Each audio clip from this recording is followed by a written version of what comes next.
So we're here at the 2009 J Street Conference, and I just came off of a panel on basically organizing 2.0. And what we're thinking about is how do we actually elevate, no pun intended, the message of J Street, this idea of pro-peace and pro-Israel, not only to the grassroots, but to the net roots, and more importantly, how do we actually connect them?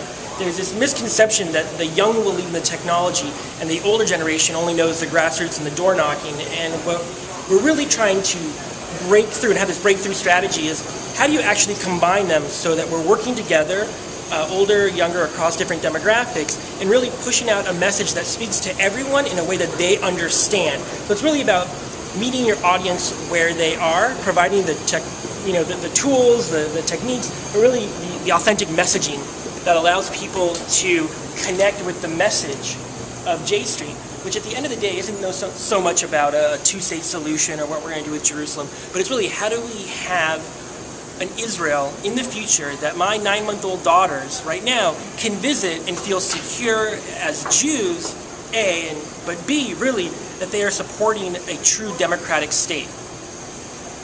Very cool.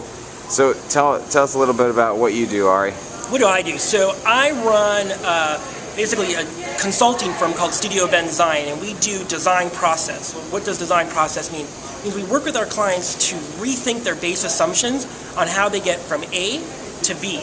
And so in terms of J Street, we are going to probably think about ways of connecting the online to the offline, but we're also doing work with foundations and with governments and really expanding the possibilities of what's there. And what I did most recently was The Great Schlep, which was a great video with Sarah Silverman and an accompanying website that at the end of the day, 25 million people watched our videos, several thousand people schlepped to Florida, close to 1 million people downloaded our talking points. Before we started, 68% of Jews in Florida were pro-Obama. By the end of the election cycle, now we're not saying it was all us, but it was close to around 82%.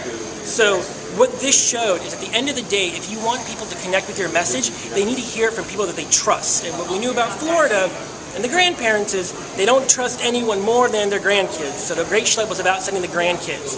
Now that's not to say that it's one size fits all. You should always send the grandkids. Sometimes the grandparents need to go talk to the grandkids. And so right now when we're thinking about the healthcare debate, it's really important that the grandparents in Florida pick up the kids and say, hey, by the way, one day you will get sick, you will get injured, and you do need health care for all. So again, how do we get people to talk to the people that they know and care about the issues that they know and care about?